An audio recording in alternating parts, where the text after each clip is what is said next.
Hello friends, तो कैसे हैं आप लोग। Welcome to fresh pharmacy YouTube channel. तो आज के इस वीडियो लेक्चर में मैं कवर करने वाला हूँ 6 टॉपिक जो कि है यूनिट 2 का, जो जिसका नाम है semi solid excipients. Semi solid excipients क्या होते हैं। पिछले लेक्चर्स में मैंने ये सारे टॉपिक कवर कर लिए थे जो कि थे solvents and solubilisers, cyclodextrins and their application, non ionic surfactants and their applications, polyethylene glycol sorbitol, suspending and emulsifying agent. ये सारे टॉपिक यूनिट 2 के मैं कवर कर चुका हूँ। तो आज का ये टॉपिक जो हमारा यूनिट 2 का लास्ट टॉपिक होने वाला है। इसके बाद हमारा जो यूनिट 2 है पूरा कंप्लीट हो जाएगा और साथ ही साथ में मैं आपको इसके हैंड रिटन नोट्स साइट पर अपडेट करवा दूंगा। वहां पे आप डाउनलोड कर सकते हो और अपना रिवीजन कर सकते हो। बाकी जो थर्ड यूनिट है, थर्ड यूनिट में जल्दी से स्टार्ट करूंगा और इसके नोट्स भी आपको प्रोवाइड करवा दूंगा। तो चलिए बढ़ते हैं, स्टार्ट कर लेते हैं अपना यूनिट 2 का लास्ट टॉपिक जिसका नाम है semi solid excipients. Semi solid excipients क्या होते हैं, चलो ये देख लेते हैं। सेमी सॉलिड एक्सिपिएंट्स होते क्या हैं। Semi solid excipients are those excipients used to formulate semi solid dosage form such as creams, ointments, gels, paste. देखो सेमी सॉलिड एक्सिपिएंट्स क्या होंगे। सेमी सॉलिड एक्सिपिएंट्स इनके नाम में है कि सेमी सॉलिड डोसेज फॉर्म में ये यूज होंगे। उनको फॉर्मुलेट करने के लिए सेमी सॉलिड डोसेज फॉर्म को फॉर्मुलेट करने के लिए सेमी सॉलिड एक्सिपिएंट्स यूज किए जाते हैं। ठीक है, तो कौन कौन से हैं, जैसे कि क्रीम्स, ऑइंटमेंट, जेल, पेस्ट, ये सेमी सॉलिड डोजेज फॉर्म होती हैं जिनमें क्या होता है सेमी सॉलिड एक्सिपिएंट्स का यूज किया जाता है। These excipients are typically use to provide viscosity, texture and other functional properties to the formulation. अब जो सेमी सॉलिड एक्सिपिएंट्स होती हैं वो सेमी सॉलिड डोजेज फॉर्म में क्यों यूज किया जाता है। इसलिए यूज किया जाता है क्योंकि उसकी विस्कोसिटी, जो हमारी सेमी सॉलिड डोजेज फॉर्म है उनकी विस्कोसिटी बढ़ जाए, अच्छा टेक्सचर बने और अदर फंक्शनल प्रॉपर्टी जैसे कि उसकी स्टेबिलिटी, सॉल्युबिलिटी, बायो अवेलेबिलिटी, ये जो होती हैं फॉर्मुलेशन की, वो उनको प्रोवाइड कर सके। इसीलिए सेमी सॉलिड एक्सिपिएंट्स का यूज किया जाता है। आई होप आप लोग समझ गए होंगे कि सेमी सॉलिड एक्सिपिएंट्स क्या होते हैं। अगर डिफिनेशन आ गई 2 नंबर में तो आप सेमी सॉलिड एक्सिपिएंट्स की ये डिफिनेशन लिख सकते हो। बाकी एक एग्जांपल लिख देना, वो आगे अभी मैं आपको बताऊंगा। अब हम सेमी सॉलिड एक्सिपिएंट तो हमने जान लिया, अब छोटा सा हम जान लेते हैं कि सेमी सॉलिड डोसेज फॉर्म होती क्या है। ये पहले आप पढ़ चुके हो, माना मैंने, लेकिन अगर आप भूल गए हो तो उसको रिकॉल करने के लिए मैं फिर से बता देता हूं। अगर एग्जाम में कहीं पर आ गया तो आप लिख सकते हो ना। तो semi solid dosage form are those dosage form which are used to applied on the skin. अब देखो सेमी सॉलिड डोसेज फॉर्म ऐसी डोसेज फॉर्म होती है जो कि हमारी स्किन पर अप्लाई की जाती है ज्यादातर टू ट्रीट एपैथोलॉजिकल कंडीशंस जैसे कि ringworm, tinea versicolor, redness on the skin, itching, pimples, जो इतने जितने भी हमारे पैथोलॉजिकल कंडीशंस होती हैं उनमें क्या होता है हमारा सेमी सॉलिड डोसेज फॉर्म का यूज किया जाता है। ठीक है, अब देखो रिंग वॉर्म क्या होता है, दाद। टीनिया वर्सिकुलर क्या होता है, जो जिसको हिंदी में बोलते हैं सहुआ। ठीक है, रेडनेस, हमारी स्किन पर रेडनेस आ जाए, इचिंग या पिंपल्स आ जाए, उनमें क्या होता है सेमी सॉलिड डोसेज फॉर्म का यूज किया जाता है। And provide protection against environment. जो इन्वायरमेंट है जैसे कि डस्ट पार्टिकल्स और जो पोल्यूशन है स्किन को उससे बचाता है, प्रोटेक्शन प्रोवाइड करता है सेमी सॉलिड डोसेज फॉर्म। अब हम देख लेते हैं कुछ की differences semi solid dosage form के, जो कि हैं क्रीम्स, ऑइंटमेंट, जेल्स और पेस्ट। इनमें क्या क्या छोटे छोटे डिफरेंस हैं जो कि इनको मतलब अलग अलग करते हैं। इनकी फार्मूलेशन कैसे, इनका टेक्सचर कैसा हुआ, इनका जो प्रोडक्शन कैसे प्रोवाइड करते हैं, ये सब देख लेते हैं एक टेबल फॉर्म में। ज़्यादा लंबा मैंने नहीं किया, अगर करता वीडियो लेक्चर बहुत बड़ा हो जाता है, इसलिए मैं आपको शॉर्ट में समझाने वाला हूँ। तो देखिए, एक साइड इसकी प्रॉपर्टी लिखी है और यहाँ पे डोसेज फॉर्म लिखी है जो सेमी सॉलिड डोसेज फॉर्म है, जैसे कि क्रीम्स, ऑइंटमेंट्स, जेल्स, पेस्ट। देखो अब क्रीम्स जो होती हैं वो कैसे बनी होती है, कैसे कंपोज्ड होती हैं। ये क्रीम्स जो होती हैं वाटर इन ऑयल इमल्सन होती हैं, जो कि इमल्सीफाइंग एजेंट का यूज करके क्रीम्स को बनाया जाता है। अब वहीं जो ऑइंटमेंट्स होते हैं, ऑइंटमेंट्स क्या होते हैं, हाइड्रोफोबिक बेसेस होते हैं, जैसे कि पेट्रोलेटम और मिनरल ऑयल। इन इन दोनों मिलके क्या होते हैं, हाइड्रोफोबिक बेस से मिलकर ऑइंटमेंट्स बनता है। तो ऑइंटमेंट ऐसे कंपोज्ड होते हैं, मतलब ऐसे बने होते हैं हाइड्रोफोबिक बेसेस के थ्रू। ठीक है, अब जेल्स क्या होता है, जेल्स जो होती हैं लिक्विड इन जेल फॉर्मुलेशंस होती हैं। इसमें क्या होता है, ये लिक्विड, इसमें जेल्स में एक लिक्विड फेज होती है पूरी, जैसे वाटर या फिर अल्कोहल की, जिसमें क्या होता है थिकनिंग एजेंट या जेलिंग एजेंट यूज किया जाता है। इसीलिए हम क्या बोलते हैं, इनको जेल बोलते हैं। और जिसमें थिकनिंग एजेंट या जेलिंग एजेंट जैसे कौन कौन से यूज होंगे, जेंथम, गम, कार्बोबर, अभी पीछे मैंने आपको पढ़ाया। तो जेल जेल का प्रिपरेशन ऐसे किया जाता है। अब पेस्ट क्या होते हैं, पेस्ट हाईली कंसंट्रेटेड और थिकेंड क्या होते हैं, हमारी फार्मुलेशन होती हैं, क्योंकि जिसमें क्या सॉलिड पार्टिकल्स का जो होगा वो कंसंट्रेशन बहुत ज़्यादा हाई होगा और थिक होगा, जिससे कि हमारी स्किन पर ये क्या होंगे, प्रोटेक्शन प्रोवाइड करेंगे, ज़्यादा देर तक रुकेंगे। पेस्ट इसीलिए यूज़ किए जाते हैं। ठीक है, पेस्ट ऐसे बनते हैं। तो अब हम देख लेते हैं इसका टेक्सचर। क्रीम का जो टेक्सचर होता है वो स्मूथ होता है और इजीली स्प्रीडेबल होता है, मतलब स्किन पे जल्दी से स्प्रेड हो जाएगा। और जो ऑइंटमेंट होती हैं वो थोड़ी ग्रीसी होती हैं और ये क्या होती हैं, जल्दी से स्प्रेड नहीं हो पाती हैं, डिफिकल्ट टू स्प्रेड।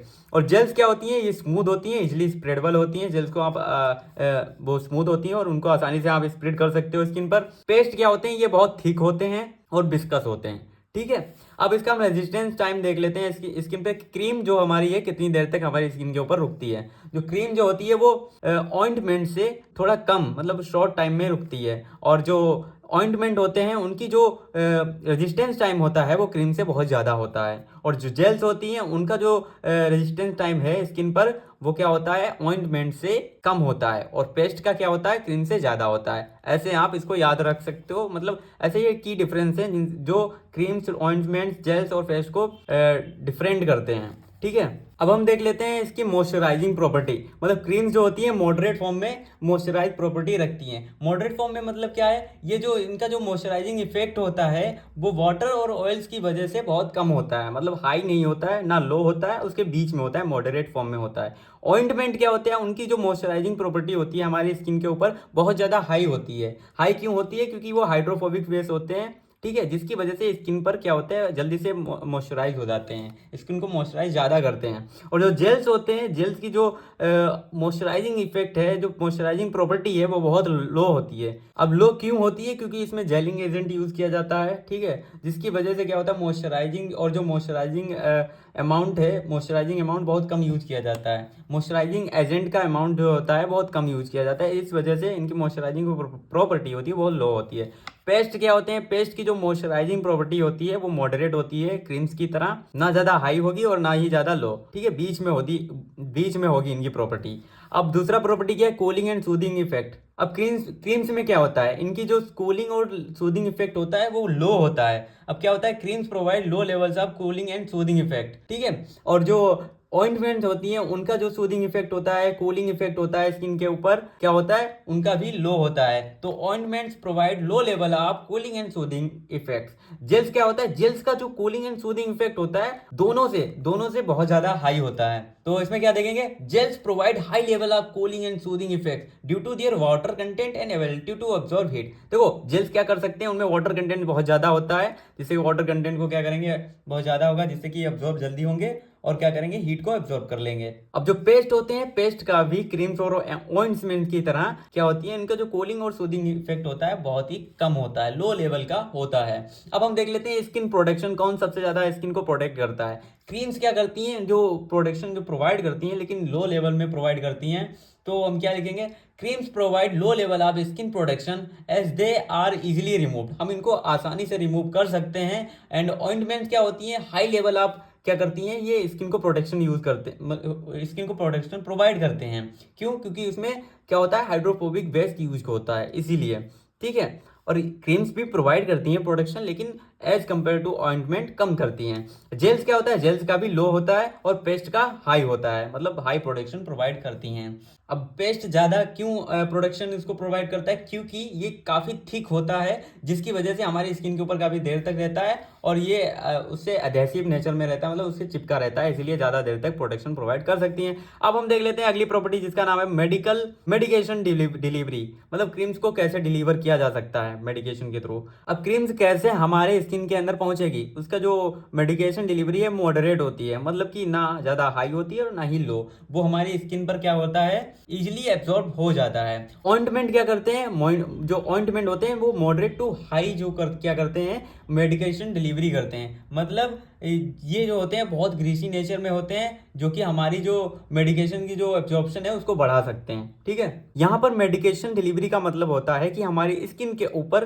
कोई भी फार्मास्यूटिकल जो सेमी सॉलिड डोज फॉर्म है वो कितनी जल्दी एब्जॉर्ब हो रही है। तो ये जो हमारी जेल्स होती हैं वो मॉडरेट टू हाई ही होती हैं, मतलब कि जल्दी से जल्दी एब्जॉर्ब हो जाती हैं। और जो पेस्ट होती हैं वो भी जल्दी एब्जॉर्ब हो जाती हैं। अब देखो प्रॉपर्टीज हमने देख ली। अब क्रीम्स क्या होता है, क्रीम्स के एग्जांपल्स को देख लेते हैं, जैसे कि मॉइस्चराइजिंग क्रीम्स होती हैं जो कि स्किन के ऊपर यूज़ की जाती हैं। ऑइंटमेंट पेट्रोलियम जेली यूज़ की जाती है। जेल्स में एलोवेरा जेल यूज़ किया जाता है। पेस्ट में जिंक ऑक्साइड पेस्ट। ये सारे क्या होते हैं, सेमी सॉलिड डोज फॉर्म होती हैं, जो कि इनके कुछ की डिफरेंसेस हमने देख लिए।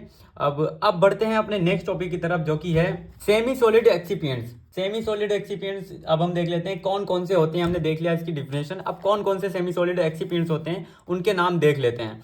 पहला होता है जेलिंग एजेंट, दूसरा होता है बेस, प्रिजर्वेटिव, सोल्यूबलाइजर, इमोलिएंट्स और परमिएशन इनहांसर, इमल्सिफायर्स, पीएच एडजस्टर। ये क्या होते हैं? सेमी सॉलिड एक्सिपिएंट्स होते हैं, जिसमें से आधे से ज़्यादा आप कुछ पढ़ चुके हो पिछले टॉपिक्स में, तो वो कवर हो जाएगा, आसानी से आपको याद हो जाएगा। यहाँ पर भी वो एक्सिपिएंट्स यूज होते हैं सेमी सॉलिड डोज फॉर्म को बनाने के लिए। ठीक है, तो सबसे पहले हम देख लेते हैं जेलिंग एजेंट क्या होते हैं। जेलिंग एजेंट क्या होते हैं? ये जेल्स में यूज होंगे। It is use to forms gels. ये जेल्स को बनाने में यूज किए जाते हैं। अब कौन कौन से एग्जांपल होते हैं इसके? ये स्टार्च होता है, gelatin, cellulose derivative, PBA, glycols. जो आपने पीछे जितने भी एग्जांपल्स पढ़े हैं वो सब मिक्स हो रहे हैं, एक दूसरे के नाम बिल्कुल सेम है, वही यूज हो रहा है। तो वो अगर आपको याद ना आए तो इनमें से कोई ना कोई एक जरूर लिख देना। पीबीए ये लिख देना, यानी पॉली विनाइल एल्कोहल। ग्लाइकोल्स में आप पॉलीइथाइलिन ग्लाइकोल्स लिख सकते हो। सेलुलोज डेरिवेटिव्स में कोई भी आप लिख सकते हो, जैसे कि हाइड्रोक्सी प्रोपाइल सेलुलोज या मिथाइल सेलुलोज, कुछ भी आप लिख सकते हो। जिलेटिन स्टार्च जो आपको याद रहे जिलेटिन एजेंट में। ठीक है, बेस क्या होते हैं? बेस भी एक्सिपिएंट्स होती हैं जो कि हमारे सेमी सॉलिड डोज फॉर्म में यूज किए जाते हैं। Bases are the vehicle for the semi solid dose form for external use. देखो सेमी सॉलिड डोज फॉर्म में क्या होता है? बेस को हम एज ए व्हीकल यूज करते हैं, एज ए सॉल्वेंट। ठीक है, जो कि हम एक्सटर्नल यूज के लिए बेस को यूज करते हैं। जैसे specially base are use in the ophthalmic preparation. जो हमारी ऑप्थेल्मिक प्रिपरेशन होती है उनमें क्या होता है? बेस को यूज किया जाता है। और जैसे इसका कौन कौन से बेस हैं जिनको यूज किया जाता है? जैसे कि वाइट पेट्रोलियम, लिक्विड पेट्रोलियम, इनको क्या किया जाता है? एज ए बेस की तरह यूज किया जाता है।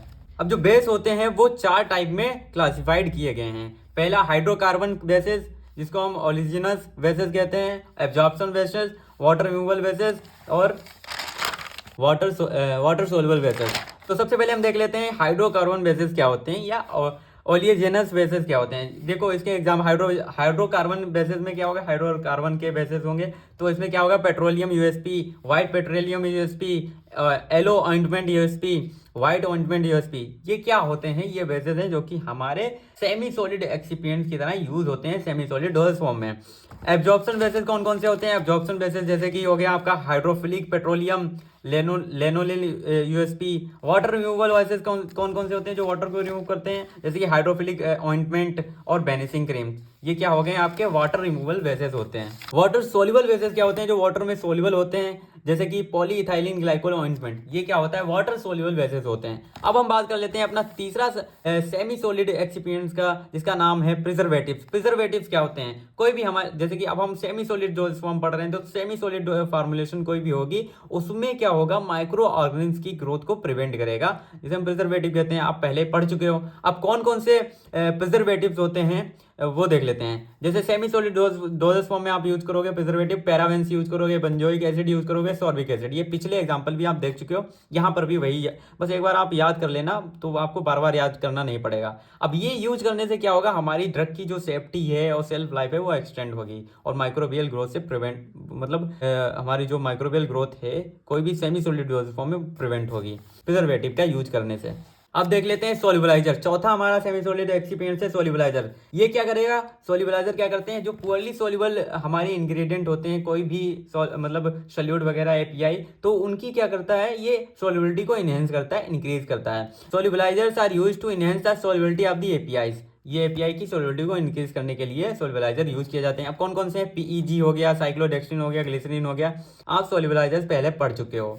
ठीक है, अब हमारा पांचवा आता है सेमी सॉलिड एक्सिपिएंट्स का, जो कि 2 नंबर में पूछा जा सकता है, जिसका नाम है इमोलिएंट्स। इमोलिएंट्स क्या होते हैं? इमोलिएंट्स क्या होते हैं? सेमी सॉलिड एक्सिपिएंट्स होते हैं जो सेमी सॉलिड डोज फॉर्म में यूज किए जाते हैं। इमोलिएंट्स आर दो substance which provide soothing and cooling sensation. अब जो हमारी कोई भी क्रीम, ऑइंटमेंट, जेल जो कूलिंग और सूदिंग सेंसेशन जो प्रोवाइड होता है स्किन को, वो किसकी वजह से होता है? इमोलिएंट्स की वजह से होता है। तो इमोलिएंट्स ऐसे सब्सटेंस होते हैं जो सूदिंग एंड कूलिंग सेंसेशन हमारी स्किन को प्रोवाइड करते हैं, इमोलिएंट्स कहलाते हैं। It is used in topical formulation, जैसे कि क्रीम्स और ऑइंटमेंट। जो स्किन के ऊपर फॉर्मुलेशन यूज की जाती है उनमें इमोलिएंट्स एक्सिपिएंट का यूज किया जाता है, जैसे कि क्रीम्स और ऑइंटमेंट। इसका एग्जांपल है glycerin, petrolatum, mineral oil, paraffins, polyethylene glycol and lanolin. इनको क्या करते हैं हम? लेनोलिन का हम यूज इमोलिएंट्स की तरह यूज करते हैं। 2 नंबर में आ गया तो आप डिफिनेशन लिख देना, और एग्जाम्पल लिख देना, हो जाएगा आपका। तो छठवां हमारा है परमिएशन इनहांसर।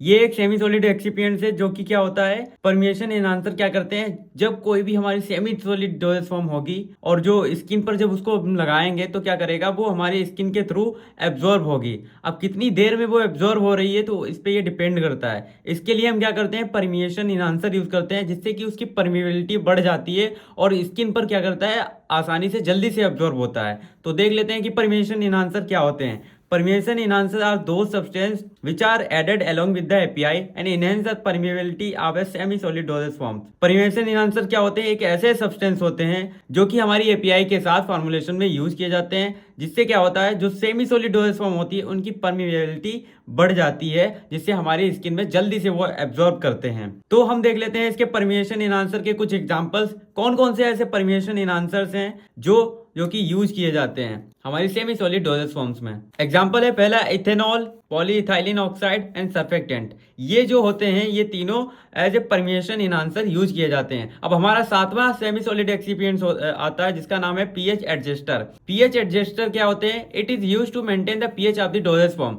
मतलब कोई भी डोजेज फॉर्म होगी, जैसे कि हम पढ़ रहे हैं सेमी सॉलिड डोजेज फॉर्म, तो सेमी सॉलिड डोजेज फॉर्म का पीएच को मेंटेन करना पीएच एडजस्टर का काम होता है। तो इसके कौन कौन से एग्जांपल्स हैं जो पीएच को एडजस्ट करते हैं, पहला है सिट्रिक एसिड, दूसरा है सोडियम फॉस्फेट, तीसरा है लैक्टिक एसिड और चौथा है आपका सोडियम लैक्टेट। ये जो होते हैं ये पीएच एडजस्टर होते हैं जो कि हमारे जो सेमी सॉलिड डोजेज फॉर्म है उसके पीएच को मेंटेन करते हैं। अब आठवां हमारा सेमी सॉलिड एक्सिपिएंट्स होता है जिसका नाम है थिकनर्स। थिकनर्स को भी हम as a semi solid excipients use करते हैं। अब थिकनर्स क्या होते हैं, thickeners are use to increase the viscosity of a semi solid dosage form.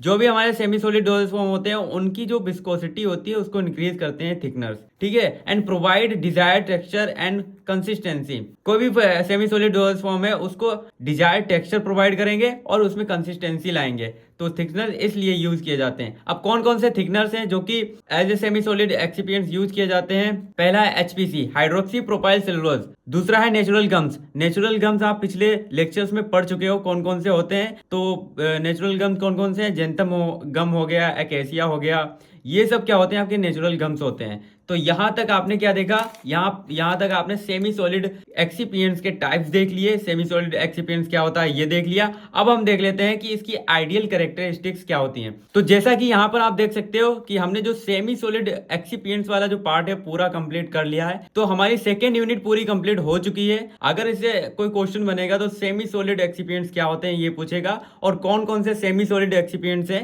7 number में ये टोटल पूछ सकता है, ठीक है। अब हमने पूरी यूनिट कंप्लीट कर ली है। अब ये वाला जो यूनिट कंप्लीट हुई है तो इसमें क्या होता है, एक्सिपिएंट्स के बारे में हमने पढ़ा है।